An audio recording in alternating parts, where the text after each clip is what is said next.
pastor. Bom dia, irmãos. Graça e a paz. Na semana passada nós fizemos alguns comentários, inclusive no editorial do boletim. Se você já pegou e tem o hábito de ler depois, não vai ler agora, depois você lê esse artigo. É um texto adaptado, era um livro, na verdade, que eu li, e eu tentei resumir algumas coisas sobre a consciência. Nós falamos na semana passada sobre a dificuldade que nós temos tido. Bom, esse boletim não é de hoje, eu estou com o boletim errado. Sobre a crise de consciência. E aí você vai poder olhar aí um pouquinho sobre a questão da consciência. E a gente falou um pouco sobre isso, vai ser bem interessante. E aí no final da aula, o Alberto Ringues, que é um excelente professor, uma pessoa muito estudiosa também, ele fez alguns comentários importantes sobre a questão dessa preocupação em relação ao conhecimento, assimilação do conhecimento.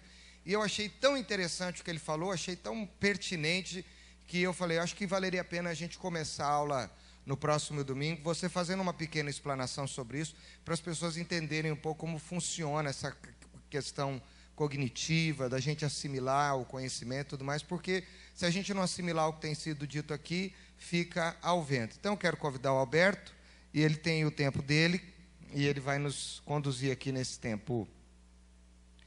Vamos ver se está funcionando. Graça e a paz, irmãos, em Jesus.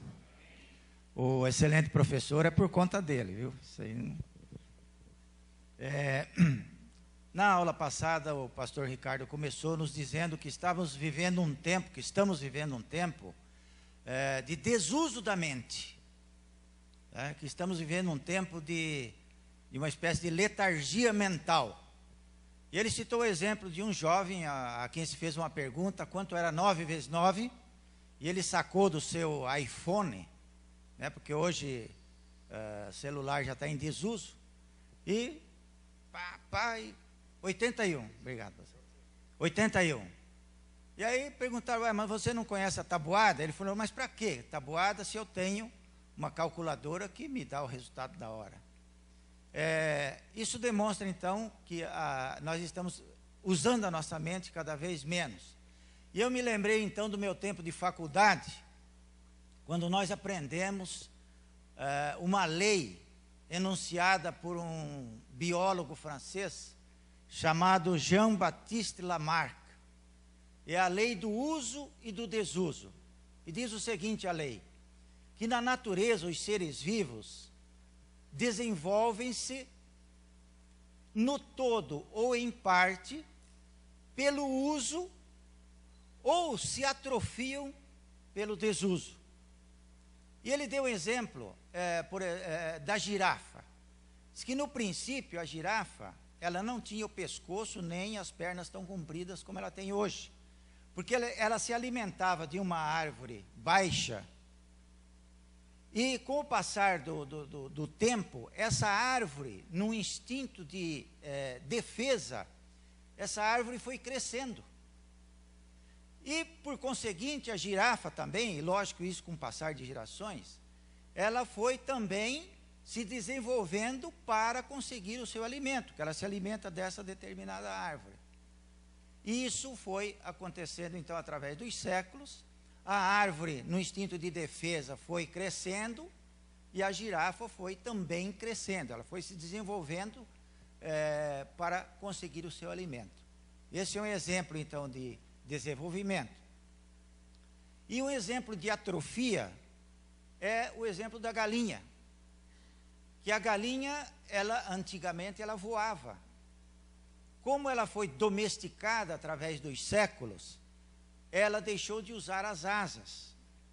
Então, a galinha não voa mais, porque ela atrofiou as suas asas, o seu poder de voo.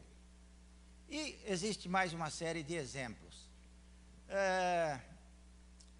O que isso tem a ver com o que nós estamos aprendendo aqui? Será que num futuro, pelo desuso da nossa mente, a nossa mente também não vai sofrer atrofia? Tá, e o que isso tem a ver com o que nós estamos aprendendo aqui? Ora, Nós somos seres pensantes, somos seres relacionais, como nós aprendemos aqui. E a igreja, ela é composta de células, cada um de nós como um indivíduo, é uma célula, de um corpo maior chamado igreja. A Bíblia nos diz em Efésios 2,16, 1 Coríntios 2,16, melhor, que nós temos a mente de Cristo. Ora, o diabo, muito embora as igrejas hoje estão deixando de falar do diabo, mas o que é que o diabo pretende então? Ele pretende a destruição da igreja? Sim ou não? Ora, e como é que o diabo vai conseguir a destruição da igreja? Ele vai conseguir a destruição da igreja a partir do momento que ele destrói as suas células. Nós somos as células da igreja. Nós somos a igreja. Nós somos seres relacionais. Estamos nos relacionando cada vez menos. Nós estamos aprendendo aqui que nós temos que voltar a nos relacionarmos. Então, eu entendo isso, irmãos, que com a destruição da nossa mente, o diabo vai conseguir o seu intento, com certeza. Não sei se é possível projetar aqui, 7 inimigos do cérebro. Isso aí é um médico da Universidade de São Paulo, que ele fez um estudo e enumerou então 7 inimigos do cérebro, e portanto 7 inimigos da nossa mente. Esse doutor Leandro Teles aqui, neurologista da Universidade de São Paulo. O primeiro inimigo é a falta de sono. Eu não vou desenvolver o tema, mas só para os irmãos terem uma base, que são coisas de tempos atuais, né? A falta de sono, o sedentarismo, a rotina, a sobrecarga mental, a ansiedade, a desorganização, os vícios e alimentos. Isso aí são então os 7 inimigos do cérebro. E nós estamos vivendo esses inimigos nos dias atuais. Então, não permitamos a atrofia da nossa mente, porque essa é a forma que Satanás está encontrando hoje para destruir a igreja. A partir do momento que eu individualizo o ser, eu consigo o meu intento. Eu vi esses dias, me mandaram lá no computador, um negócio interessante. Um casal de jovens adentra um restaurante, sentam-se um de frente do outro, cada um com o seu iPhone, e ele então digita uma mensagem para ela que está à sua frente. O que é que você vai comer? E ela responde, ainda não sei, e você? Um sentado na frente do outro. Para pensarmos, amém? Muito bom, né, irmãos? Eu achei isso formidável e tem tudo a ver com aquilo que a gente tem ouvido, né? Nós estamos sobrecarregados, nós estamos passando por momentos difíceis. Pode trocar aí o PowerPoint, deu para anotar lá, né? E se a gente não usar, e essa é a síndrome da igreja nos séculos, no desenvolvimento dos séculos, é que a igreja não tem permanecido no mandamento. Jesus disse que se as minhas palavras permanecerem em vós significa o quê? O que vocês entendem se as minhas palavras permanecerem em vós? Cadê os auxiliares de microfones aqui para a gente poder ter volume? Minhas palavras permanecerem em vós. O que você entende quando você ouve essa expressão de Jesus? Espera aí que o Rui vai nos ajudar aqui.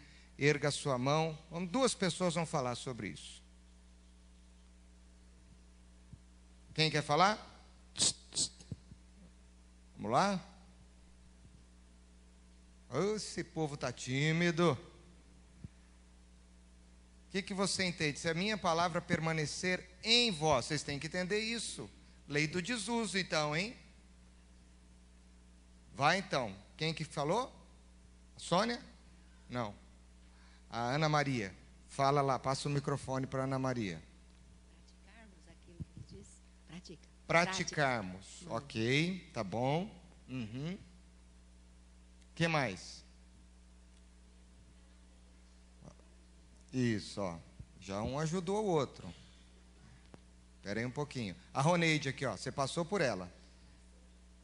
Deu para ouvir? Mas é para gravar lá. Pode falar de novo. Está gravando. Primeiro tem que estar na mente para depois praticá-la. Tá certo. É um processo de conscientização que gera a prática. Quem falou alguma coisa aqui, falou alguma coisa diferente? Gravar, é isso mesmo. Então, qual é o nosso problema? Nós estamos muito ruim de Bíblia. Muito ruim do que Jesus nos ensinou. A gente tem muito conhecimento sobre muitas coisas. A gente faz pós-graduação, eu não sou contra, mestrado, doutorado, MBA, uma série de coisas e uma série de matérias que viabilizam o nosso desenvolvimento humano, social, para a gente poder ter uma posição melhor diante da sociedade, para a gente poder ter uma remuneração melhor. Mas eu nunca vi, e assim, não que eu nunca vi, mas é raro você ver esse tipo de interesse na vida de um membro comum dentro da igreja.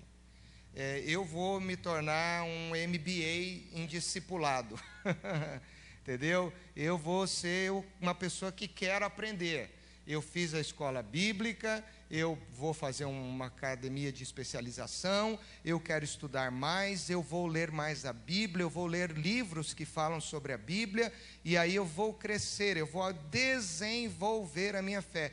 Paulo disse que a gente precisa desenvolver a nossa fé.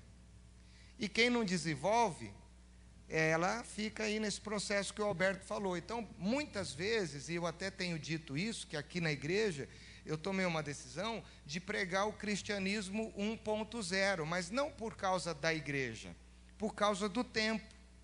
Nós precisamos falar o básico de novo. Por quê? Porque é aquela coisa que o apóstolo Paulo fala. Vocês tinham que estar comendo um outro tipo de alimento, mas vocês ainda não têm estrutura para comer esse alimento. Então eu tenho que dar um alimento mais leve para vocês. Então, queridos, isso que nós temos feito é tentar voltar às bases da Bíblia. Parece, eu tenho dito isso e falo isso para alguns pastores, que parece até uma incoerência falar isso, mas nós estamos dentro da igreja fazendo uma apologética da Bíblia. Os pastores pregam sobre a importância de ler a Bíblia. A irmã Cecília, na terça, falou sobre a importância da palavra. A gente vem aqui e fala sobre oração. A gente fala sobre praticar o que Jesus nos ensinou. Mas quem aqui nunca ouviu isso?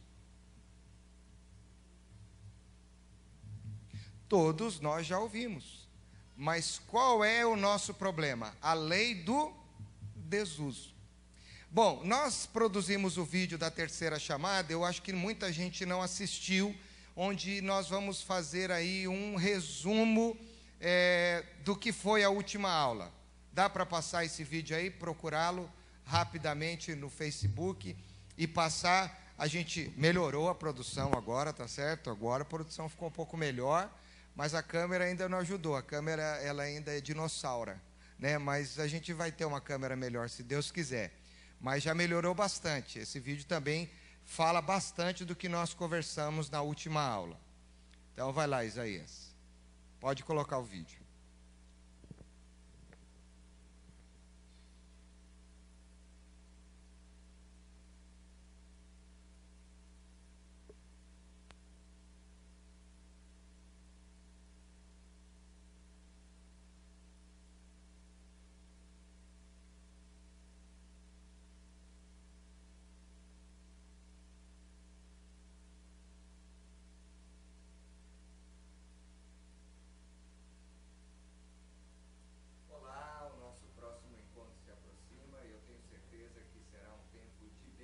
Para e começa de novo. E aumenta o volume, por favor. Começa de novo. Para o vídeo. Isso. Aumenta o volume. Porque tem que pegar a viradinha do pastor. Olha lá. Vai.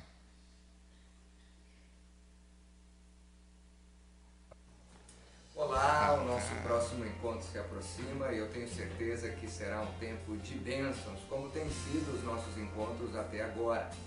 Nós temos aprendido a dar alguns passos importantes para colocarmos a nossa vida de acordo com aquilo que Jesus nos ensinou, que é o ide e fazer discípulos. Em nosso terceiro encontro, nós fomos desafiados a compreender a importância do discipulador na vida de outra pessoa. Aprendemos que hoje em dia é muito difícil uma pessoa ficar firme na igreja diante de tantas situações e propostas que o mundo tem lhes apresentado. As programações da igreja, por melhor que sejam, elas não conseguem suprir e atender as pessoas no seu dia a dia. O pastor e os líderes também, por melhor que sejam, não conseguem atender às necessidades das pessoas. Diante disso, qual a melhor estratégia para atender uma pessoa de uma maneira integral e consistente? Através de relacionamentos saudáveis e no convívio com alguém que já experimentou uma transformação. E essa pessoa, sim, vai poder aprender a seguir os passos de Jesus. E isso não é feito de uma hora para outra. É um caminho a ser percorrido no relacionamento, no convívio, no dia a dia, nas experiências, nas conversas. E o que o novo convertido vai aprender com essa pessoa? Vai reconhecer a sua forma errada de viver, vai abandonar alguns hábitos que não estão de acordo com a palavra de Deus, e ela vai começar a crescer espiritualmente e desejar a viver uma vida diferente. Por isso que Jesus nos incentivou e incentivou os seus discípulos em Mateus capítulo 28, dos versículos 19 a 20. Portanto, vão a todos os povos do mundo e façam que sejam os meus seguidores, batizando-os esses seguidores em nome do Pai, do Filho e do Espírito Santo, e ensinando-os a obedecer a tudo que eu tenho mandado. E lembrem-se que eu estarei com vocês todos os dias. O melhor de tudo é saber que nós não estamos sozinhos e que Jesus vai nos ajudar nessa jornada. Então o desafio de Jesus é que os seus seguidores também sejam discipuladores. E o que é um discipulador? Discipulador é alguém que evidencia e influencia a vida do outro através do seu testemunho. Como a gente se lembra do próprio apóstolo Paulo falando ao jovem Timóteo, que o considerava filho na fé. Paulo gerou Timóteo e incentivou Timóteo a gerar outros filhos. Discipulador é alguém que tem a responsabilidade de dar a proporção apropriada de alimento espiritual para uma outra pessoa no devido tempo. Discipulador é alguém que se compromete em responder por outra pessoa, que é corresponsável por ela. E isso é muito importante. Por isso que Jesus nos ensina que para podermos ser seus seguidores, nós precisamos abrir mão de muitas coisas. Para que uma planta nasça, antes a semente precisa morrer. Você precisa se multiplicar, você precisa se dividir, abrir mão de si. Por isso a palavra, discipulado. Por isso todos nós fomos chamados pelo Senhor a cumprir essa grande comissão. Gerar pessoas, ensiná-las a caminhar na fé, andar com elas e viver experiências novas com elas. Então é isso que nós temos aprendido. E eu quero te convidar a estar conosco no nosso próximo encontro, domingo que vem, às 9h30 da manhã, para a gente continuar nessa jornada de aprendizado como ser um discípulo verdadeiro de Jesus. E não se esqueça do nosso tema: sermos uma igreja integradora, discipuladora e evangelizadora. Que Deus te abençoe e até o nosso próximo encontro. Amém. Glória a Deus. Muito bem, nós já tivemos 3 aulas, essa é a 4ª. Lembramos o que foi dito na última aula. Então eu queria que a gente fizesse grupo aí de no mínimo 4 pessoas. Você tem que sair do teu lugar, não adianta ficar no seu lugar olhando para mim. E você vai conversar com a pessoa do teu lado o que você aprendeu até agora e o que mais você tem sido desafiado. O que mais tem te desafiado? Pode fazer isso, vamos fazer uma santa movimentação de 4 pessoas, 3, 4 pessoas. O que você tem aprendido e o que mais tem mexido com você nesse tempo de aprendizado. Faça isso, por favor.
Muito bem.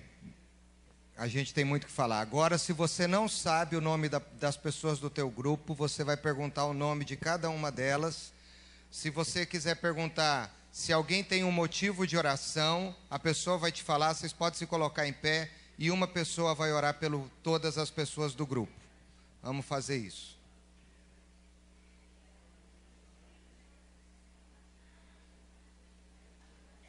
Entenderam? Se não sabe o nome, pergunta.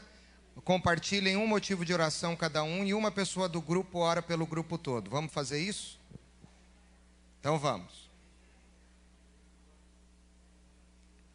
Pode ser sentado, pode ficar em pé.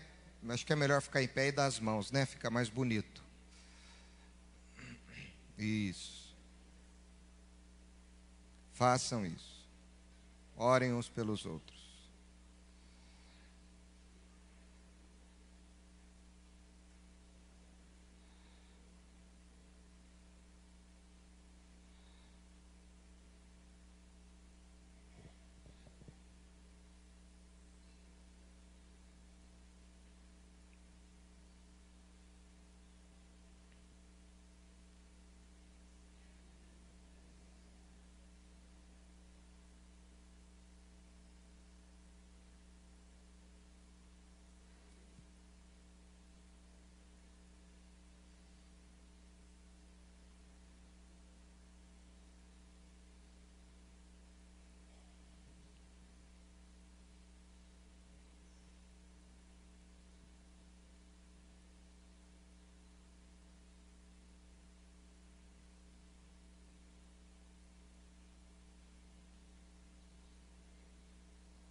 Glória a Deus.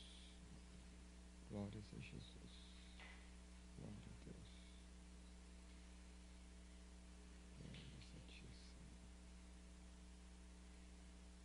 Louvado seja o Teu nome, pela Tua graça, pelo Teu cuidado.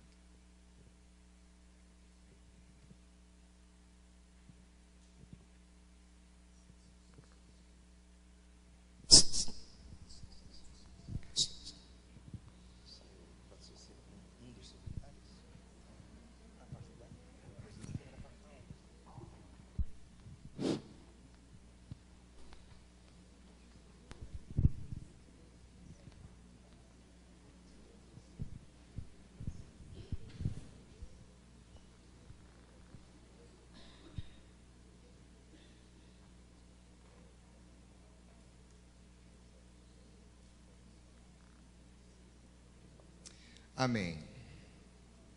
Ainda tem um grupo orando. Vamos aguardar. Em nome de Jesus. Amém. Vamos pegar aqui, deixa eu pegar aleatoriamente. O grupo aqui da Ângela, do Arthur e da Sandra.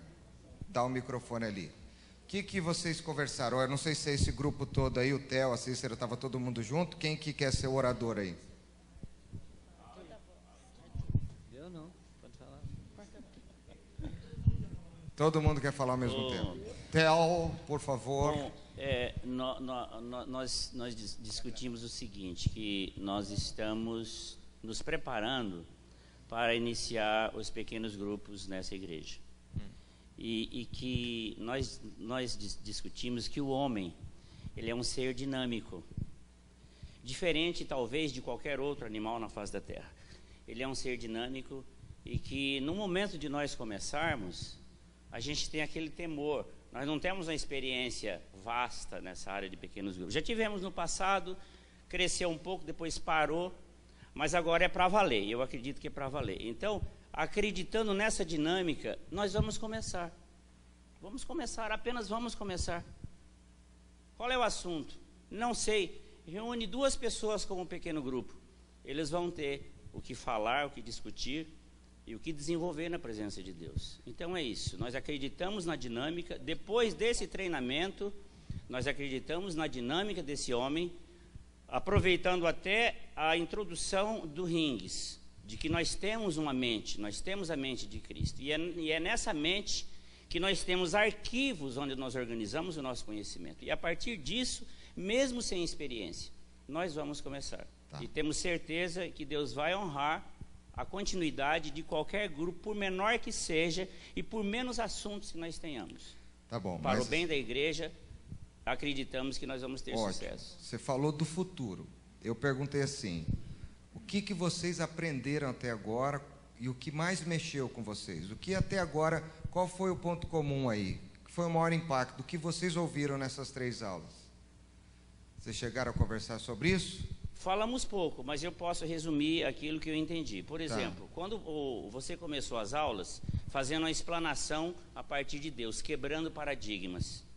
E isso foi muito importante para mim, porque parece que nós temos medo de quebrar paradigmas. Nós gostamos da rotina, um dos itens que foi colocado lá sobre a mente, e parece que a rotina nos alimenta, parece que está bom, não precisamos sair da rotina.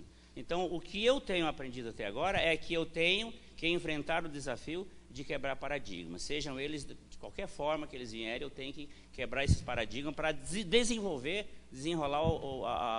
a tarefa da igreja como igreja de Cristo. Amém. O Henrique levantou a mão ali do grupo dele, então ele fala. É isso, Henrique? Então vamos lá. Essa é a pergunta. O que vocês discutiram pelo que aprenderam até agora e qual foi a experiência que mais, a palavra, o princípio que mais mexeu com vocês? Eu faltei 2 aulas, mas essa é a segunda aula que eu estou indo. Mas o que inclusive nós estávamos comentando aqui, o que eu entendi é o seguinte, que nós estamos muito acomodados dentro da igreja. Nós não estamos assim fazendo aquele verdadeiro papel que Jesus Cristo quer que a gente faz. E é isso aí, esse projeto aí, ele está nos dando assim uma chacoalhada para que nós façamos aquilo que Deus quer. E não é porque nós estamos acomodados, vendendo uma igreja, senta aqui, ar-condicionado, tal. Ninguém aí dá um boa noite ali, toma um cafezinho, vai embora e fica por isso mesmo. Está faltando aquilo que o Alberto falou, aquilo que a gente encher da graça de Deus e levar para os outros. Isso foi mais ou menos o que eu entendi. Ok. Mais alguém quer falar de um grupo que falou diferente aí? Pode levantar a mão. Mais algum outro grupo? Mais algum porta-voz? É bom compartilharmos experiências. É assim que a gente aprende. Isso é muito importante. Mais alguém?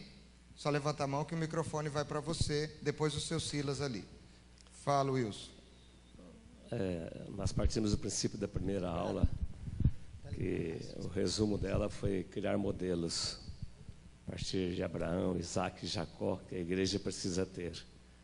E às vezes a gente fica anos e anos na igreja e fica em dúvida ainda se a gente está preparado, se a gente é modelo ou não, e para isso foi organizada aqui uma metodologia. Se fala muito em planejamento estratégico, métodos para criar uma sinergia no meio, né?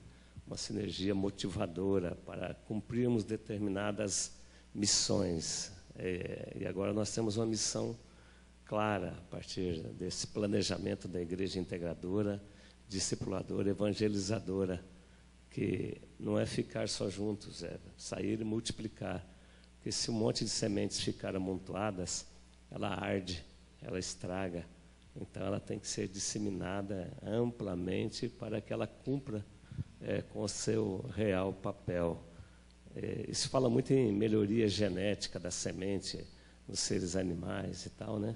E aqui nós estamos melhorando a cada dia, mas essa qualidade genética que é a vida vivida em Cristo, né? Cristo tem, para nós, vida em abundância, tem que ser multiplicada. Então, é esse o princípio que a igreja está adotando, acho que é o caminho certo. Não existe um método único, existe vários. Hoje parece que só existe um método por aí, né? Para que a igreja caminhe, mas a gente está vendo que há várias possibilidades. Ok. Seu Silas. Bem, a gente falou e ouviu bastante durante essas 3 aulas. O assunto sempre gira em torno de evangelização, de discipulado, de integração, e enfatizou muito discipulado. É lógico que a palavra discipulado envolve aluno e mestre. O discípulo tem que ouvir o mestre vai ensinar o aluno. Agora, o que eu tenho notado, a melhor forma de ensinar é o mestre tem que ter exemplo. Se ele não tiver exemplo, vai dar um péssimo discípulo. Isso aí é bíblico. Outra coisa, ele tem que saber, ele tem que ter conhecimento daquilo que ele vai passar para o discípulo. Então, é preciso ter conhecimento, sabedoria. O mestre tem que saber, que de repente o discípulo faz uma pergunta, ele se embanana tudo e não responde. Não vai resolver o problema. Para fazer esse trabalho de discipulado, é preciso que as pessoas estudem, estejam em condições, e o discípulo esteja pronto para ouvir e obedecer. Obrigado. Mais alguém quer falar? A última participação? Lá, alucinei, lá atrás. Isso. Só complementando o que ele falou, eu estava falando com a Débora, eu li algo que me impactou bastante essa semana. Estava escrito assim, isso está em Timóteo, a palavra convence, mas o exemplo arrasta. Né? Então, a gente tem que ser o modelo, o exemplo, né? Que daí a gente consegue ser um excelente discipulador. A Roneide também está com vontade de falar.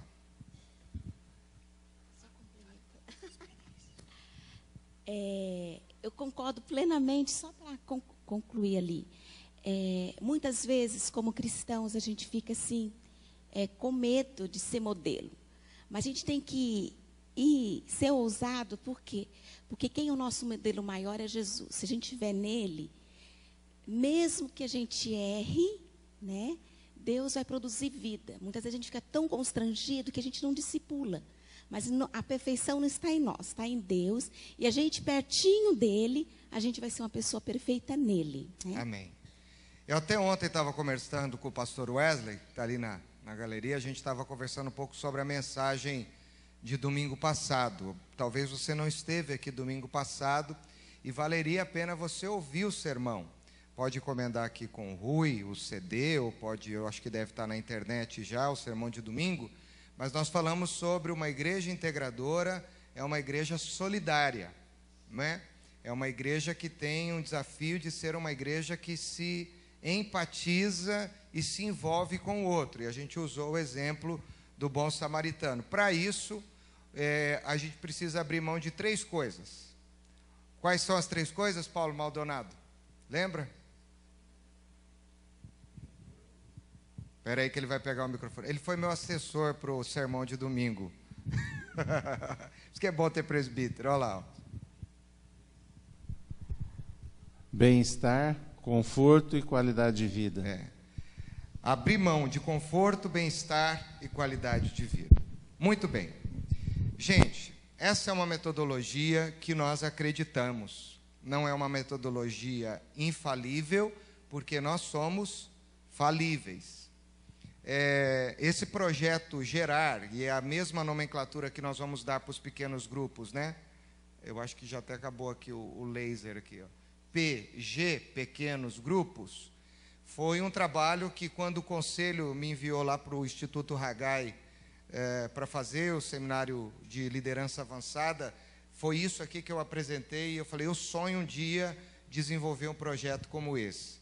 Vocês já devem ter percebido que eu gosto muito de acróstico, então fizemos um acróstico aqui, e eu fiz também lá no Haggai um acróstico da palavra gerar, que é o que eu entendo ser uma igreja discipuladora. Primeiro, esse acróstico que nós já temos falado e vamos falar muito este ano, que é uma igreja integradora, discipuladora e evangelizadora. É uma igreja que vai para fora, e isso tem que gerar em nós um senso de sair da lei do desuso, do comodismo, né?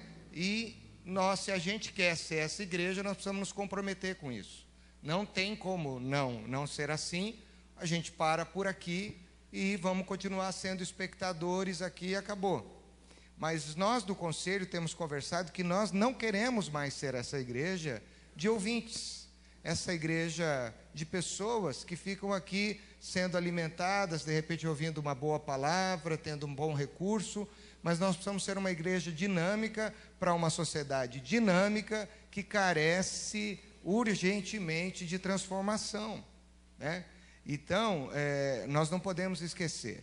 E isso tem que ser o quê? Um estilo de vida. É vida na vida. Gerar é um estilo de vida. Jesus inspirou os seus discípulos a não fazer discípulos. Jesus inspirou os seus discípulos a terem um estilo de vida de discípulos e de gerarem discípulos. Jesus fez do discipulado, dos seus ensinamentos, das experiências que ele teve com os seus discípulos, para um modelo de vida. É um modelo de vida, é uma opção. Muito se falou aí na transição do Papa, que o argentino, ele escolheu o nome de Francisco, que viveu no 2º século, porque ele era da classe dos jesuítas e ele tinha o voto de pobreza, e ele foi uma pessoa que viveu para os pobres. São Francisco de Assis tem uma das frases mais interessantes sobre o Evangelho, né? Ele diz, se possível, pregue o Evangelho. Aliás, se for pregar o Evangelho, pregue o Evangelho o tempo todo. Se possível, use as palavras. Ou seja, a vida do evangelista. E aí, ele está propondo uma mudança paradigmática para uma instituição. Por quê?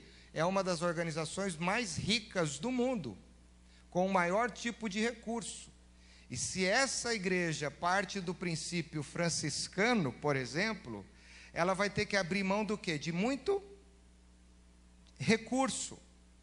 E a visão de clericalismo, de umbilicalismo, inventei uma palavra aqui agora, tá certo? Pode inventar. Vai ter que ser quebrada, porque é uma igreja que vai olhar para os pobres. Agora, se esse nome, Francisco, foi só para dar um tchan, ele não vai ter resultado nenhum. Tem que ser um estilo de vida. E é por isso que não adianta eu ser chamado de evangélico, de crente, se eu não adotar um estilo de vida. A Bíblia diz que a fé sem obras é morta. E Jesus disse que você conhece a árvore pelo quê? E se a árvore não der frutos, para que ela serve? Cortada, lançada onde? No fogo. Então, o que nós queremos inspirar? Pode ser que no meio de tudo isso aqui, a gente tenha que parar, rever, reavaliar. Então, hoje nós vamos começar a falar pontualmente. Outra coisa, quarta-feira à noite é a nossa formatura. Nós já temos 2 palestras disponíveis na internet. E até amanhã, se Deus quiser, porque a aula é quarta-feira, nós vamos ter as outras 2, a de domingo passado e a de hoje. Então, qual é o critério para você receber o certificado? O Rui tem uns DVDs ainda ali na secretaria, ele pode até pegar. Você precisa assistir às aulas. Não dá para você receber o certificado se você não assistir às aulas. E aí, na quarta-feira, nós vamos fazer uma simulação com todos vocês de um pequeno grupo. Vai ser um negócio muito dinâmico, muito gostoso, e a gente vai se confraternizar, porque nós temos que celebrar. Ao mesmo tempo que a gente está com medo, porque eu não sei como vou fazer, eu acho que a gente sabe, a gente só está com medo de se comprometer, na verdade, né? Então, aí nós vamos fazer uma festa linda e maravilhosa, e vamos continuar a seguir. Muito bem, vamos lá. Então, o nosso alvo. Pessoas que fazem parte do nosso círculo de relacionamento, dos membros da comunidade local, em especial e ainda os que não tiveram uma experiência com Jesus. Então, qual é o nosso princípio de evangelismo a partir do projeto Gerar? Não é qualquer pessoa, é uma pessoa que faz parte do teu círculo de relacionamento. Pessoa que você conhece, pessoas que você tem relacionamento com ela, mas que você sabe que essa pessoa ainda não entregou a vida para Jesus. Então, esse é o princípio. O princípio do pequeno grupo vai ser baseado em grupos de empatia. Lembra do simpatia, da não empatia, antipatia e da empatia? Então, nós podemos ter grupos de pessoas solteiras apenas, porque são pessoas que têm um grupo de relacionamento maior com esse tipo de gente. Nós podemos ter um grupo, e isso não tem problema nenhum, e vocês têm que ter filtros aqui, porque senão vocês vão criar coisas desnecessárias na cabeça de você, com classes sociais mais elevadas, entre empresários, pessoas importantes. Por quê? Porque faz parte do grupo, mas a gente também pode ter um grupo de pessoas muito simples. E qual é o desafio da igreja aqui dentro? Integrar as pessoas, independentemente da cultura, da classe social delas. Mas qual é a melhor forma de evangelizar alguém? Alguém com quem eu me relaciono. Alguém que faz parte da minha vida, de alguma forma. É muito mais fácil. Vocês estão entendendo? O trabalho fica mais fácil. Então, é exatamente isso. Pessoas que fazem já parte da minha vida, mas que eu sei que ainda não tiveram um relacionamento com Jesus. Então, é aquela visão de Moisés com o Josué. O discipulador ensina propositadamente o seu discípulo.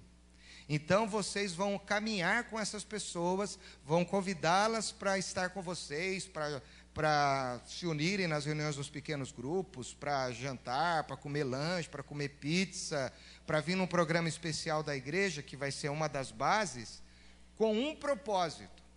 Não é o propósito daquela visita social para dar risada e tal. Não é um propósito de mostrar a sua vida, que você é um modelo de um cristão. Ele vai ver o seu testemunho. Você não vai ter que ficar pregando o evangelho a priori, você não vai ter que fazer isso. Você apenas vai ter que se relacionar com ela como você já se relaciona, ou não. Se você está se relacionando e não está sendo discípulo, é sebo nas canelas e mudar a sua atitude de vida e mudar a sua conduta, para que ela não te veja como um igual apenas, mas ela veja que tem um tempero. Sabe aquela comida assim, ó? Bife é uma coisa muito interessante, não é? Se tem uma coisa que eu gosto, é do cheiro do bife do vizinho. Eu não sei, mas o cheiro do bife do vizinho, muitas vezes, ele é mais gostoso do que o cheiro do meu bife. É igual quando o vizinho faz churrasco, né? Para judiar da gente. Eu moro em prédio, é tudo pequenininho lá, né? O apartamento.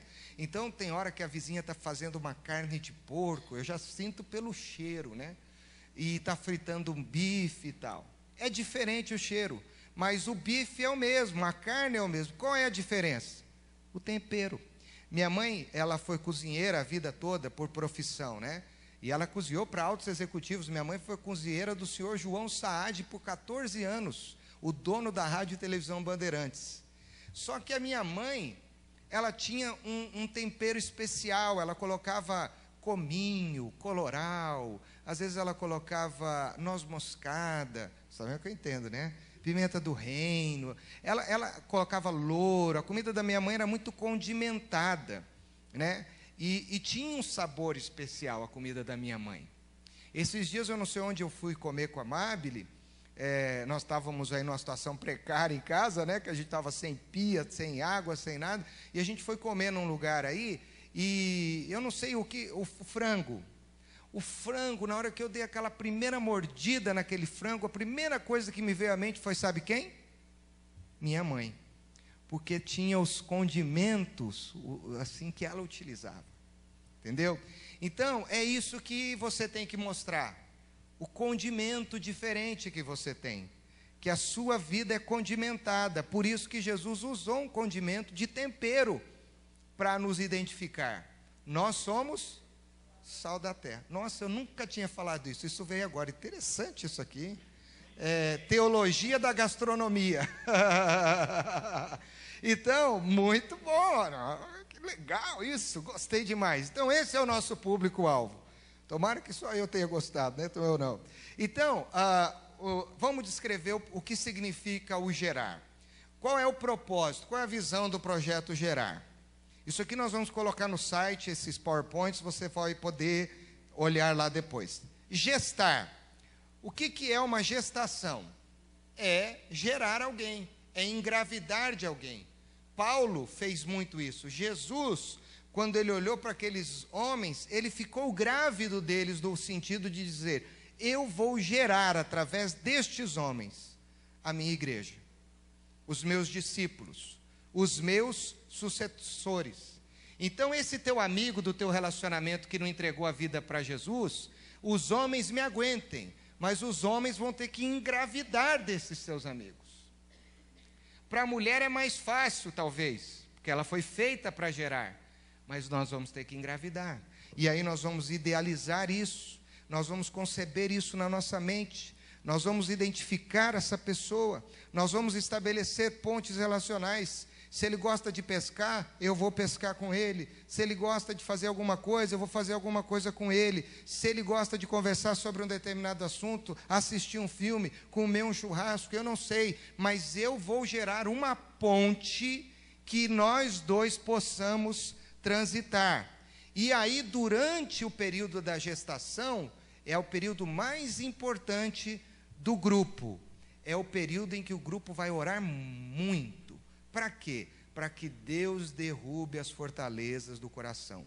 Porque quem converte não é o método. Quem converte não é a igreja. Quem convence é o quê? O Espírito Santo. Então, o papel nosso é o quê? É orar.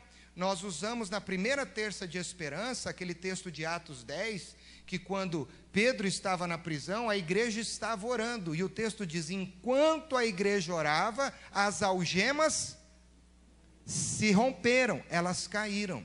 Então o projeto do estar grávido, e quanto tempo leva uma gestação? 9 meses.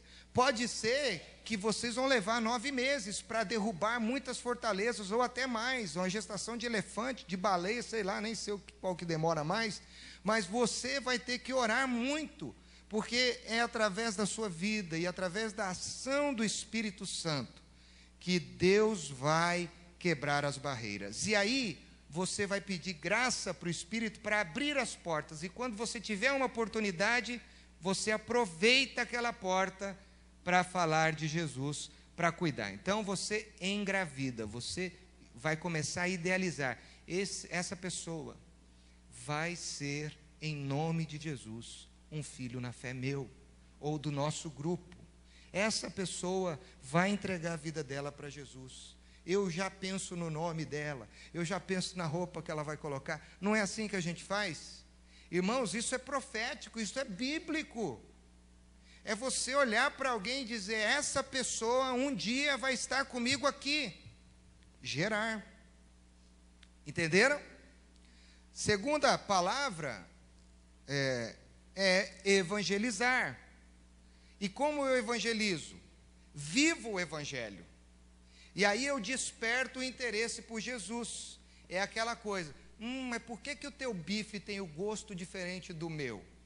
Ai, como o teu arroz é mais gostoso do que o meu. O que você faz com esse teu arroz? Vocês estão entendendo? Vocês já fizeram esse comentário na casa de alguém ou não? nossa, mas eu sempre fiz isso aqui, mas por que isso aqui é diferente?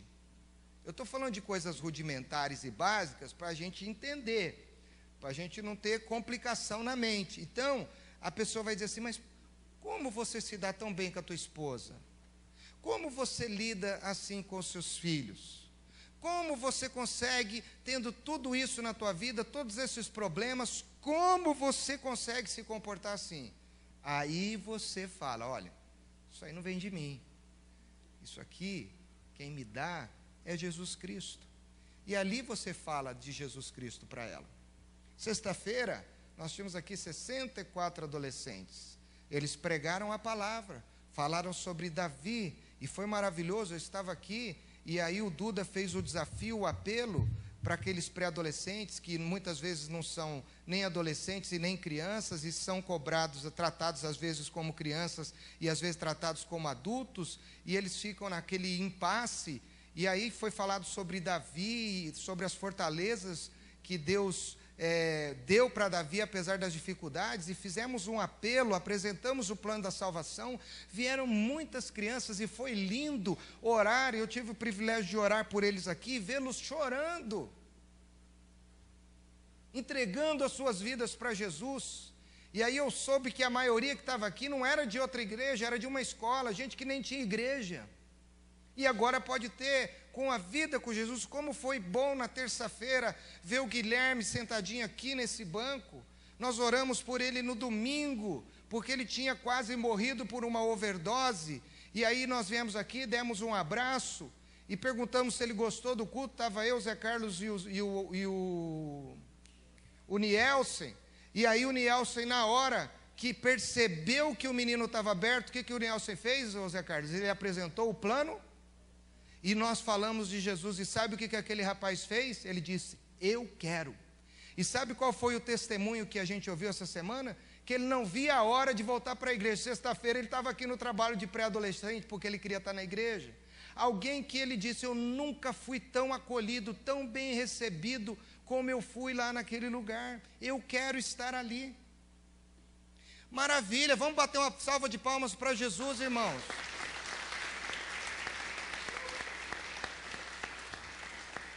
E aí ontem eu já fiquei preocupado, falei isso para o Wesley, inclusive, lá no casamento que a gente estava. Se aqueles 30, 40 pré-adolescentes que aceitaram a vida para Jesus começar a frequentar a igreja, nós vamos ter que pensar onde nós vamos colocar esse povo. Mas isso é bom. Vocês estão entendendo ou não? Então, irmãos, é toda uma mudança de paradigma mesmo. Tá certo? Então você aproveita, a hora que deu a beliscada no anzol, você puxa. Mas qual que é o nosso problema? A gente perde muito as oportunidades. Outra coisa importante é se relacionar, caminhar junto, ensinar, demonstrar o seu estilo de vida, né? Então a pessoa vai dizer, mas antes você era assim, né? Pois é, antes eu era, mas agora eu não sou mais assim. Mas antes você falava isso e tal, não sei o quê. Não, mas agora eu mudei, né? Então, é isso. Eu me lembro, que a hora passa, do seu Manuel.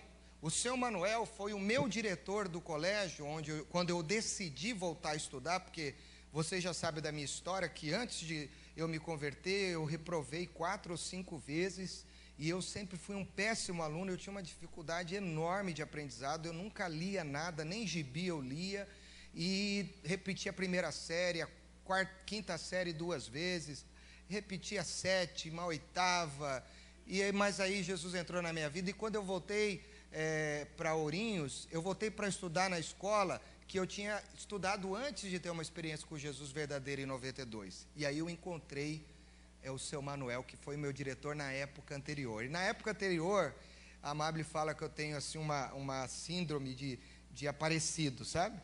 Era pior ainda, antes de me converter, né? E aí lá na escola, eu fazia, naquelas festas juninas, eu era o mestre de cerimônia, eu leiloava carneiro, eu vendia mesa, eu fazia aquele monte de coisa e tal, mas era uma vida depravada. Deus só me preservou porque Ele tinha um propósito da minha vida na área sexual. Graças a Deus eu me casei virgem, mas o resto foi terrível a minha vida. Aí um dia o seu Manuel, eu já tinha ido para o seminário e tal, ele me encontra na rua, e ele era um nordestino, né? E ele fala assim: e aí, Ricardo, tá sumido? Falava grosso, né? Ô, seu Manuel, como vai? Pois é, eu estou morando em Londrina. Você está fazendo o que em Londrina? Eu falei: seu Manuel, eu estou fazendo seminário. Seminário? Ele deu uma olhada assim, né? Falou: você vai ser padre? Falei: não, seu Manuel, padre não. Eu vou ser pastor. O quê? Pastor? E ele levou um choque. Foi lá na esquina da Praça Melo Peixoto e Ourinhos. Ele levou um choque, porque ele me conhecia. E ele sabia que a madeira era ruim. Era ruim.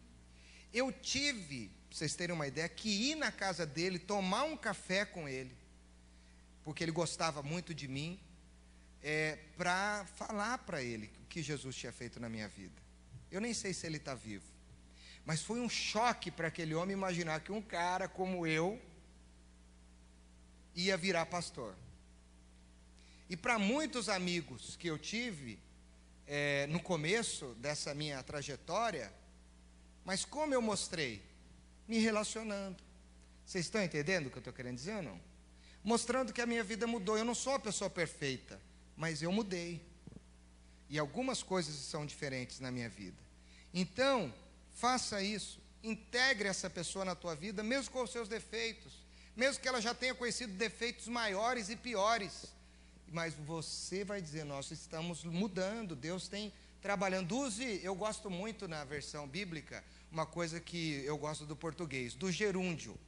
Nunca diga assim: eu já mudei, eu melhorei, meu casamento. Use o gerúndio: olha, Deus, eu estou trabalhando nisso, entendeu? Eu estou mudando, nesta área eu estou melhorando. Vocês estão entendendo? Eu estou me transformando. Use o gerúndio é muito bom. E é assim que tem que ser. E aí, o que você vai fazer? Você vai cuidar, abrir mão do conforto, do bem-estar e de outras coisas mais. Você tem que cuidar dessa pessoa. Ela vai ter problema, ela vai estar suja, como nós pregamos domingo, e ela vai precisar de cuidado. E aí sim, os encontros semanais, de casa, nas casas. Para quê? Para essa pessoa suja começar, através do relacionamento e através de um estudo solidificado da palavra, ela começar a aprender os valores da nova vida em Jesus. Porque não é porque eu entreguei minha vida a Jesus na terça, que na quarta eu já sei tudo sobre Jesus. A minha boca continua suja, a minha mente continua confusa, então eu preciso mudar através do tempo. E é isso que Jesus diz: vocês vão, vocês preguem, mas vocês ensinem eles a me obedecer. Jesus não disse assim: vão e preguem que eles vão me obedecer. Jesus disse o quê? Vão, preguem e ensinem. Obediência só acontece através do aprendizado. Se os nossos filhos são desobedientes, é porque nós não ensinamos eles direito, porque a obediência é aprendizado. Então, apacente. O que Jesus disse para Pedro? Apacenta as minhas ovelhas. E quem apacenta não é só o pastor. Todos nós apacentamos, todos nós temos que cuidar uns dos outros. E é isso que nós vamos ter que abrir mão, quem sabe uma noite por semana.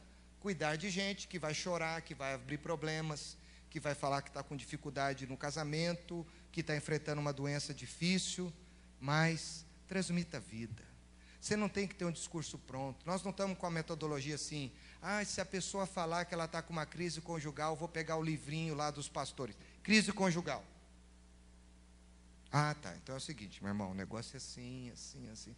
Não, eu também passo por isso, só que a gente tem tratado de... Vocês estão entendendo? É assim, nós não queremos ser uma igreja de gente perfeita. Aliás, nós não somos perfeitos, pelo contrário, nós temos um monte de defeito, começar do pastor ou dos pastores. Talvez o pastor Wesley não tenha tanto defeito quanto eu, mas eu tenho um monte. E aí o que a gente vai fazer? A gente vai reproduzir, porque essa é a visão do reino. Desenvolver na mente dessa pessoa a necessidade de gerar novas vidas, que farão o mesmo para a glória e expansão do reino. E aí, nós saímos e quebramos um paradigma de uma estratégia que tem aí de crescimento de igreja.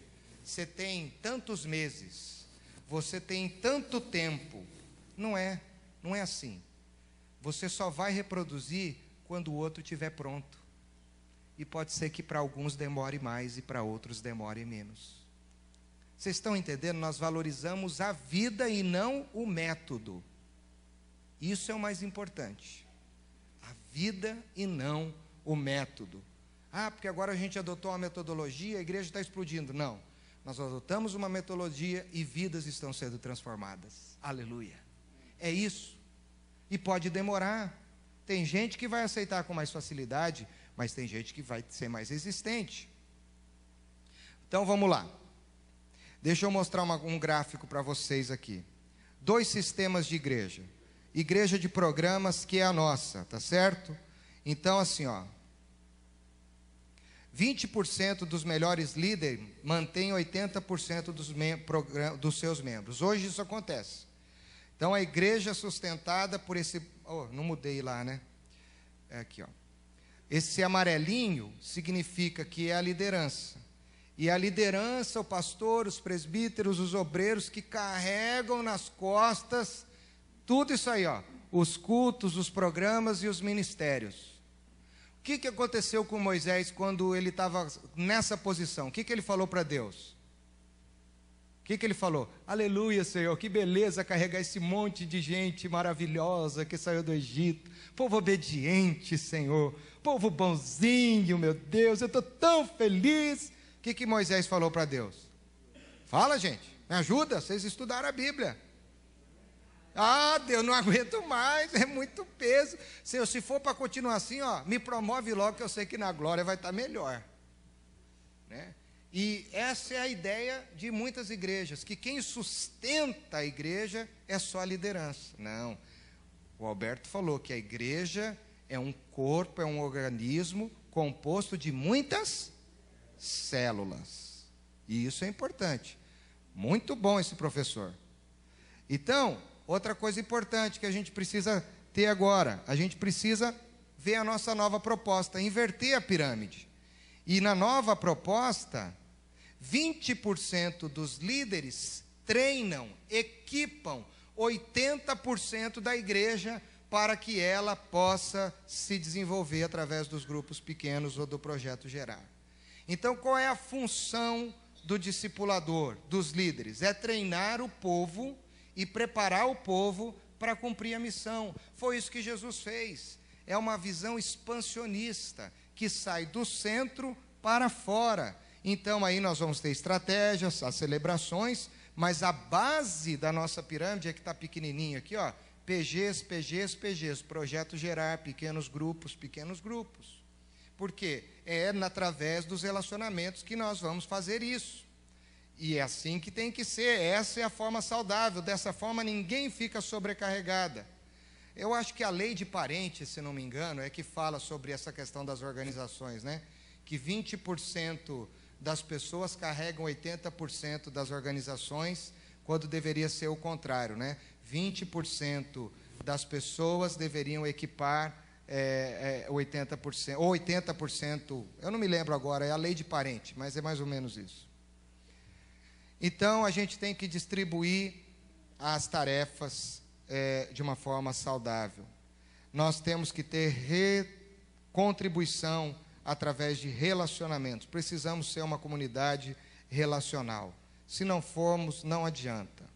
Então, um domingo, abra mão de almoçar sozinho, convide alguém, vamos ali na padaria, na Sucapê, num restaurante, vamos almoçar junto, vamos nos conhecer melhor. Tá? Você não precisa pagar a conta não também, viu, irmão? Divide com o outro, tá bom? Não deixa o outro pagar, não. Princípios são eternos, métodos mudam. Isso aqui vocês têm que entender que é o mais importante. Isso aí depois vocês vão ter no site, tá? Depois a gente vai passar. Então, hoje, olha só que coisa interessante. Qual é o nosso método de ser igreja hoje? Hoje o nosso método é através dos cultos e da escola bíblica e de algumas outras atividades. Então, nós entendemos que isso aqui é a IPI Jeová Rafá. Ela está baseada nos cultos, nas atividades variadas e na escola bíblica dominical, que vem muito pouca gente. Agora a gente está com um grupo maior por causa da proposta que a gente está querendo, e graças a Deus por isso. Então, é isso aqui que sustenta a nossa igreja na nossa cabeça, né? E aí as demais coisas da igreja, né, elas estão em cima disso. E a gente ainda usa textos bíblicos. Se o irmão não vem em todos os cultos, o irmão tem pecado, porque eu venho em todos os cultos, você não vem, então você é menos espiritual do que eu. Então, eu venho na escola bíblica, mas se você não vem, você é um problema. Então a gente acaba gerando um problema de ficar rotulando as pessoas por causa dos programas e não por aquilo que as pessoas são. Vocês estão entendendo ou não? Essa é a metodologia que a maioria das igrejas usam. Os nossos programas, eles nos identificam, e quem não entra nos programas está fora, é menos espiritual e por aí. E a gente até usa texto bíblico para oprimir o irmão. Então, esse método aí, esse método está errado, tá certo? Não é assim. Princípios são eternos, mas métodos mudam. Então, isso aqui eu aprendi no Instituto Haggai, eu achei isso aqui fabuloso, que é o desenho libertador. No desenho libertador, o princípio nosso, qual é o nosso princípio? Dá para ler lá ou não? Leia mais alto. Qual é a proposta dessa igreja? Ensinar a Bíblia integralmente. Essa é a nossa base de fé presbiteriana. Nós cremos na palavra como a nossa única regra de fé e prática. Mas não significa que o ensino bíblico integrado só está nos cultos e na escola bíblica dominical. Ele pode estar em outros ambientes. Essa tem que ser a nossa base, a nossa cabeça. E aí, a gente tem que entender o quê? Que para sustentar o princípio, eu tenho atividades que me ajudam a desenvolver o princípio. Então, eu tenho a escola bíblica, eu tenho o púlpito que o pastor prega, eu tenho os pequenos grupos, eu tenho as literaturas que são indicadas, os livros, mas eu tenho também o discipulado, eu tenho a Terça da Esperança, que é um trabalho de princípio bíblico integrado através do louvor, da oração e da adoração, e eu vou ter na igreja treinamentos. E aí o pastor diz assim, mas agora nós vamos ter 2 cultos no domingo e nós não vamos ter mais a escola bíblica dominical. Aí alguém pode dizer, agora tirou o ensino bíblico da igreja, porque não tem mais escola bíblica, agora essa igreja não tem mais problema, agora não ensina mais a Bíblia, porque tirou. Mas se eu tirei a escola bíblica, eu tirei o ensino bíblico naquele desenho ou não? Tirei? Pelo contrário, eu ampliei. Eu agora continuo ensinando a Bíblia no púlpito, nos pequenos grupos, nas literaturas, no discipulado, na Terça de Esperança e nos treinamentos. Eu desafogo uma programação, porque nos domingos a partir, você viu aí no boletim, de 7 de abril, nós vamos ter 2 cultos, um culto de manhã e um culto à noite. De terça-feira, nós já estamos tendo aqui grupos de discipulado, de crianças, de pré-adolescentes e de adolescentes. Eles estão aqui para aprender a Bíblia. Na sexta, eles têm uma atividade mais interativa, mas eles também ouvem a Bíblia. Na sábado à tarde, nós temos aqui o Ictus, que tem discipulado. No sábado de manhã, nós temos aqui a oração e a ministração da palavra para os homens. Então, nós temos o ensino bíblico integrado. Esse é o desenho libertador. Métodos mudam, princípios são eternos. Mas como a gente cria muitos paradigmas na nossa cabeça, a gente tem dificuldade de romper com isso. A gente acaba dizendo, tirou uma coisa, mudou uma coisa, então não funciona mais. Não é assim, irmãos. Isso não é bíblico. Jesus, inclusive, veio mostrar isso. Aonde que Jesus foi ensinar a Bíblia? Lá no templo? Não. Ele foi ensinar a Bíblia na onde? Na rua. Ele quebrou o princípio. Era na rua que ele ensinava, era no monte.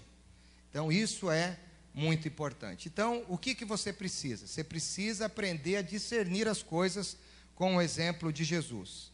E entender que evangelismo é um processo de comunicação, e comunicação é um processo que acontece continuamente.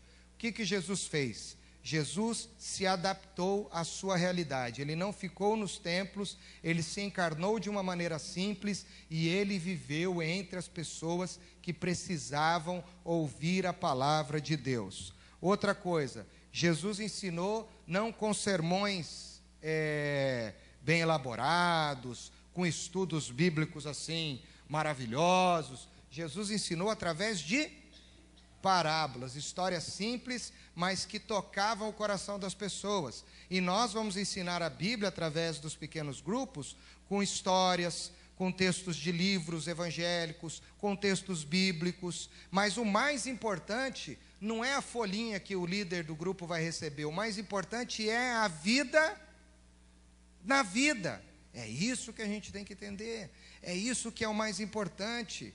Jesus foi um excelente contador de histórias, ele contou histórias e as pessoas entendiam, e o coração dessas pessoas era tocado por Jesus. Então agora vamos falar do grupo discipulado.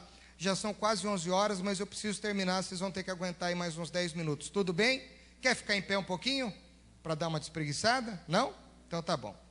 Então vamos pensar no grupo de discipulado de Jesus. Olha qual foi a primeira coisa que Jesus fez para estabelecer o seu grupo de discipulado. Ele criou um grupo de afinidade. Ele criou um grupo de afinidade. E aonde Jesus foi formar o seu pequeno grupo? Ele foi numa sinagoga? Foi? Ele foi no templo? Ele foi atrás do currículo vitae dos melhores sábios e eruditos e religiosos da época? Não. Jesus não foi lá, né? E a gente tem essa mania também, não, mas tem que ser gente assim, que tem que estar na igreja há muitos anos para formar o grupo, porque não sei o que e tal, e pá. Irmãos, Jesus não fez isso. Jesus estabeleceu grupos de afinidade. Não foi no meio dos religiosos que ele foi, e nem dos mais experientes da época. Olha aí o que diz Mateus 4, 18 a 21. Eu vou só ler para vocês, tá? Não vou nem ler, aliás, só vou citar. Jesus estava dando uma volta, sabe aonde aí nesse texto? Na praia. Jesus estava lá, quem sabe descalço, dando uma chutadinha na água, assim, gostoso, né? Eu gosto de andar na praia chutando a água. Delícia e tal, pisando na areia. Aí ele viu 2 cabras lá, que eram 2 irmãos. E aí esses 2 irmãos, Jesus olha para eles. Quem eram esses 2 irmãos? Simão e André. A afinidade, irmão, tem afinidade ou não? Pelo menos um pouco, né? Simão e André. Ele falou, bom, esses 2 já têm afinidade, são irmãos, são pescadores. Jesus disse, ó, eu quero dar um propósito novo para vocês. Vem comigo, follow me. Vou fazer de vocês pescadores de homens. Aí depois ele continua andando na praia. Jesus gostava de uma praia, hein? Ele continua andando. O texto diz que ele continua andando na praia. Mais à frente ele encontrou mais o quê? Mais 2 irmãos. Mais 2 irmãos. Tiago e João. E aí ele faz a mesma coisa. Grupos de afinidade. Então, o primeiro grupo de Jesus não foi formado assim por médicos e tal. Já tinha 4 pessoas no grupo de discipulado. E eles tinham o que em comum? Eram pescadores e eles eram irmãos. Vocês estão entendendo o que eu estou querendo dizer ou não? Pescadores. O que eles deviam mais falar no começo era de peixe, né? Não, que não sei o que, tal, a rede, tal, não sei o que, pá. E Jesus aproveitou a brecha e foi lascando pescaria na cabeça deles. E falou de pescaria também, né? Eram os filhos de Zebedeu, grupo de discipulado de Jesus. Aí ele vai atrás de um outro cara. Esse cara travou ali. Foi o Mateus. Esse não tem muito a ver, mas ele era o quê? Ele estava lá cobrando impostos, sentado no chão. Jesus olha para ele, vocês já lembram de todas as terminologias que eu falei sobre segue-me, vem atrás de mim. Jesus chamou Mateus para ser o quê? Também um discípulo. Aí ele escolheu Filipe, Bartolomeu e Tomé. Tiago, filho de Alfeu, Tadeu, Simão, nacionalista. Simão, nacionalista, que Pedro, ele era aquele cara, entendeu? Revolucionário. Aquele cara que se pronunciava, aquele cara que estava ali. Judas Iscariotes, que o traiu. E eu saí, traí ali, né? Eu não mudei ali eu estou mudando aqui, se eu conseguisse um dia eu sincronizo os dois, aí fica bom. Então, já diz na chamada que ia ter no meio do grupo um traíra. Traíra é o quê? O que é traíra? Peixe, gente. Ô gente. É peixe. Isso foi terrível, né, irmãos? Mas traíra é peixe. Quem já comeu traíra fritinha, bem fritinha? Delícia, tem bastante espinho, mas é bom, né? Então, no grupo dos pescadores, tinha um peixe que era traíra. Essa vocês nunca ouviram, porque fui eu que inventei, tá certo? Vou registrar isso aí. Então, tinha um traíra. É o que traíra. Vamos mudar, porque senão a gente só fica nisso aqui, né? E aí o que Jesus faz com esse grupo?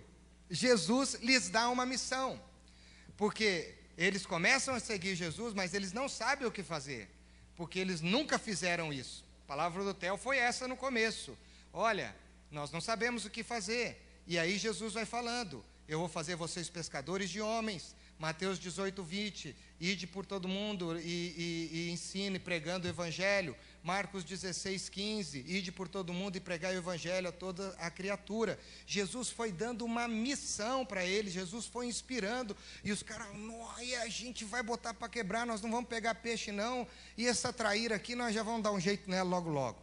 Né? Então, esse é o grupo de discipulado de Jesus. Jesus pega pessoas potencialmente que podem ser desenvolvidas, mas sem nenhum preparo. E Jesus prepara esse pessoal.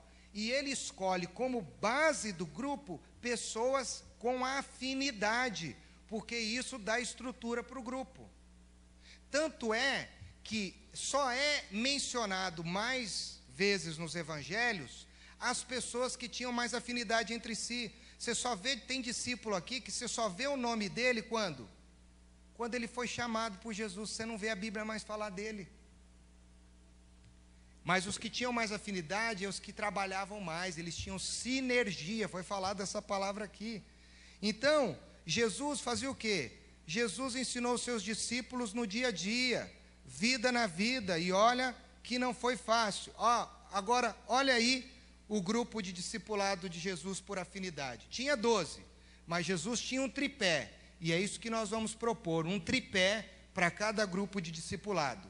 Jesus tinha Pedro, Tiago e João. Aonde Jesus ia, os três estavam indo junto com ele. Não é isso? Algumas experiências importantes de Jesus tinham um tripé. Pedro, nacionalista, Tiago, o didata, e João, o integrador, o coração. O coração. Mas, desses três, precisa trocar depois a pilha desse teleprompter, está muito fraco o laser. Desses três, Jesus tinha um ainda, que a Bíblia o chama do quê? De discípulo amado. Vocês estão entendendo? Jesus andava com 12, mas ele tinha um trio, parada dura, que andava com ele. E cada um tinha um perfil, e um perfil importante. Pedro era o cara que ia brigar por Jesus, ele ia bater, ele cortou a orelha do cara. Tiago era o cara que ia ensinar. Tiago ia explicar as coisas que talvez Pedro não conseguisse explicar por palavras. Tiago dizia, não é bem assim, o Pedro não quis dizer isso, olha, senta aqui, deixa eu te dizer e tal. Porque Tiago é assim, a carta de Tiago é uma carta didática, né? E João era aquele, amado, querido, vem cá, deixa eu te dar um abraço, ser bem recebido. Eu fico imaginando isso. Então, só que a pessoa com quem Jesus estabeleceu mais intimidade foi com esse cara, coração, porque Jesus também é coração. Isso é muito legal, gente. E aí, no pequeno grupo de Jesus, grupos de afinidade, você tinha um facilitador, um servo e um integrador. E os demais participantes, que eram os demais discípulos. Então, o Pedro, ele era o nacionalista, ele criava situações, ele criava ocasiões para um monte de coisa. Você tinha o Tiago, que estava sempre pronto para servir. E você tinha o João, que estava sempre pronto para integrar as pessoas. E os demais que andavam juntos. Então, essa é a nossa proposta para um pequeno grupo. Um grupo que tenha, não um líder, é um facilitador. Pessoa que vai facilitar o ensino e o desenvolvimento do aprendizado. É o servo que vai ajudar esse líder, que vai estar ali servindo, ajudando no que precisa. E o integrador, que vai cuidar da comunhão do grupo, vai cuidar que as pessoas se sintam bem, vai identificar os perfis de pessoas que podem entrar no grupo, para o grupo se desenvolver por afinidade. Um grupo de afinidade, ele se desenvolve mais rápido, ele se desenvolve mais saudavelmente. E aí eu fico imaginando, se a gente tiver grupos de solteiros, que gerem um monte de gente solteira na igreja, que coisa boa, eles não vão mais se sentir sozinhos. Um grupo de adolescentes vai gerar um monte de adolescentes. Um grupo de jovens vai gerar muitos jovens. Grupos com mais casais vão gerar mais casais. Grupos de professores vão gerar professores, amigos de faculdade, de empresários, de pessoas mais velhas, mais idosos, e eles vão acabar sendo cuidados. Pessoas que estão com problema no casamento, vai ter um grupo assim, vão gerar pessoas que estão tendo problemas com o casamento e vão sendo tratadas. Pessoas que estão com problema financeiro, vão gerar grupos de pessoas que vêm por esse viés e que vão se desenvolvendo. Aí a igreja fica multifacetada, ela não se concentra numa área, mas ela abrange todas as áreas. Parece uma loucura, irmãos, mas eu estou animado com esse negócio. Deixa eu até beber uma água agora. Então esse é o tripé. Então o facilitador, eu estou terminando, porque aí na quarta nós vamos falar mais sobre isso. Ele intermedia as reuniões, ele viabiliza o estudo bíblico que ele vai receber, ele não vai preparar, ele vai receber. Ele ora pelo grupo o tempo todo e ele precisa ter um relacionamento próximo ao servo e ao integrador. Eles precisam estar juntos. Pedro, Tiago e João, os três. O servo é aquele que vai ajudar o facilitador. Oi? Integrador.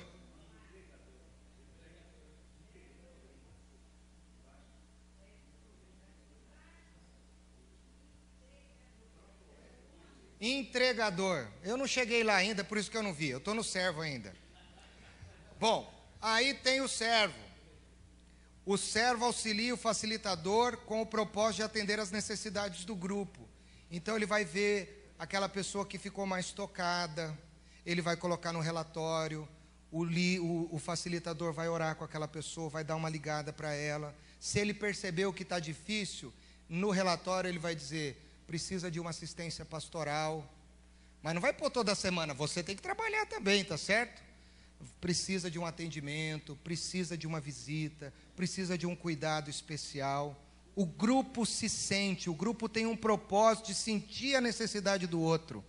Você viu, sabe aquela expressão que tem rato no cano? Você está ministrando, você viu ali que tem um ratinho no cano, e aí nós vamos tentar arrancar o rato do cano, tá certo? E um integrador que não é entregador, tá certo? E nem entregador, vocês têm que perdoar a pecinha que ficou atrás do laptop hoje cedo, acordou 7 horas para terminar de fazer isso aqui, né? Ele é a peça fundamental, a pessoa mais importante do grupo é o integrador. Era o João. Porque o que as pessoas precisam hoje mais? Do que elas reclamam mais? De atenção, de carinho.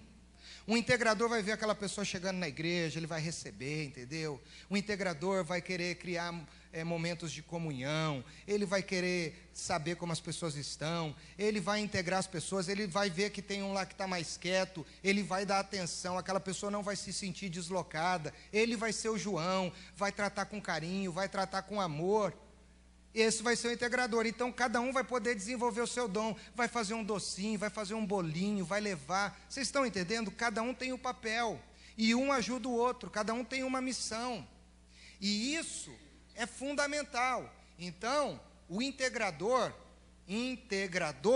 é a pessoa mais importante do grupo. Não é o facilitador, mas é aquele que gera esse ambiente gostoso, sabe? Aquela coisa gostosa dentro do grupo, das pessoas que vão chegando e tal. Isso é muito importante. E eu vejo muito isso no ministério de João. João fez muito isso no seu ministério de discipulado, de discípulo. Então, escrevi entregador de novo lá na segunda vez, ó. Pela madrugada. Pessoa, tá? Então, ele é a pessoa...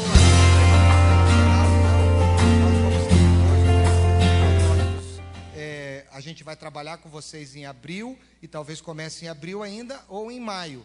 Mas eu quero trabalhar com 2 grupos que nós, pastores, vamos escolher. Então, não se sinta assim, o pastor não me chamou agora, então eu fui descartado. Não, você não foi descartado. Nós precisamos fazer a coisa funcionar bem, ver como é que vai, e aí a gente vai agregando, tá? Inclusive, na quarta, no papel, você vai colocar assim, eu me identifico mais como facilitador, servo ou integrador. Vocês estão entendendo? Você vai ter que fazer isso aí. E aí, o integrador é aquela pessoa relacional. Não adianta eu não colocar uma pessoa que não sabe se relacionar com os outros, uma pessoa grossa, truncada, que não fala. Tem que ser uma pessoa relacional, nós vamos ter que descobrir. E ele é essa pessoa que vai gerar comunhão no grupo. Tá lento, né? Muda aí para mim. Aí. Oi.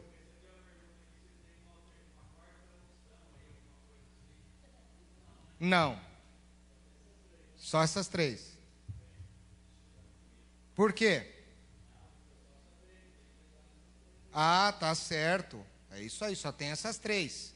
Então, o integrador, ainda estou falando dele, ó, identifica o perfil do grupo junto ao facilitador e ao servo. Eles vão sondar as pessoas certas para integrarem o grupo.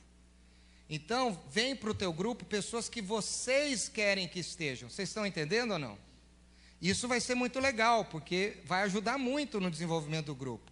E aí os grupos, já falei, têm identidades específicas e geram discípulos. A ênfase não é a multiplicação a priori. Nós não temos aquela ideologia assim, nós não queremos crescer. Não. O reino de Deus tem que se expandir. Amém, irmãos? Mas a ênfase não é essa exponencialidade louca que alguns métodos pregam por aí. Então a igreja cresceu 1000 membros, 500... Não é assim. A ênfase é o processo de maturação e amadurecimento do grupo. Quando o grupo tiver formado um outro facilitador, um outro servo e um outro integrador, ele está pronto para dividir. Vocês estão entendendo? É quando o grupo tem saúde e isso leva tempo. Então, a ênfase é reproduzir quando tiver outro tripé formado. Tem que ter um outro tripé, porque o tripé dá sustentação, tá certo? Então, nós estamos aqui aconselhando que o grupo tenha de preferência 12, vamos colocar 6 casais, começa com 3 casais, ou se não for de casais, com 3 pessoas, e aí vocês vão poder convidar mais 3 casais, porque não adianta ter grupos enormes, porque aí não dá. Quando você se divide, pelo meio, sai um tripé com mais 3, e outro tripé com mais 3, que vão alcançar mais 6. Vocês estão entendendo ou não? Então, isso é muito legal. E aí a gente vai fazendo os grupos de perfil.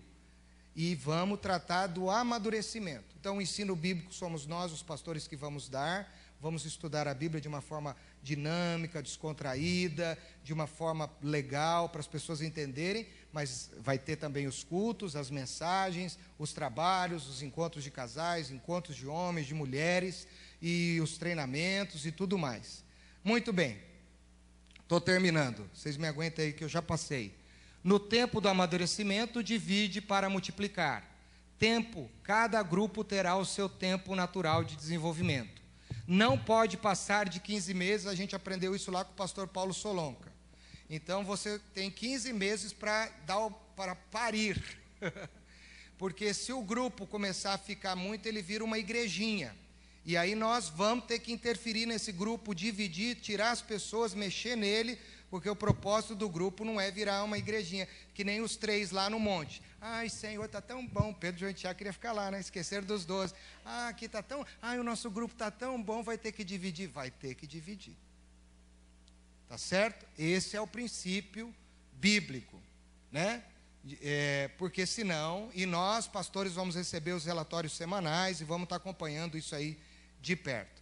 Bom, gente, essa aqui é a nossa visão. Nós já estamos a 11h15. Mas alguém quer fazer alguma pergunta? Ou muitas, né? A gente pode conversar na quarta-feira também. Quarta-feira, às 19h30. Aqui no templo. E depois ali no salão, nós vamos ter um coquetelzinho. Salgadinho, refrigerante, vamos entregar os certificados também. Você não tem problema se você não veio assistir às outras aulas. Se você assistir às aulas do DVD e assistir pela internet, ligue para o Rui até na terça-feira. O Isaías tem o compromisso de até amanhã tarde, à noite, colocar esses vídeos para rodarem. Aí, passe o seu nome para a gente poder fazer o teu certificado. Por quê? Porque nós só vamos poder criar aqui dois grupos protótipos de pessoas que fizeram todo o treinamento. Então, isso é muito importante. Irmãos, essa é uma visão de Deus. Nós estamos acreditando muito nela. É uma visão diferente. Eu estou dizendo que não é uma visão perfeita, mas é uma visão baseada numa coisa que o Senhor sempre colocou no meu coração. Eu já estudei sobre igreja em célula, sobre MDA, sobre um monte de coisa, mas é isso que a Bíblia tem ministrado ao meu coração. Pode ser que a gente tenha dificuldades, mas se você está na visão, não seja o primeiro. Eu sabia que isso aí não ia dar certo. Não. Pastor, nós não está conseguindo, vamos ajustar, vamos melhorar. Não é isso que o conselho está aberto, nós queremos acertar. A gente quer ser uma igreja integradora, irmãos. Tá? O que a gente quer de vocês é disponibilidade. O eis-me aqui de Isaías.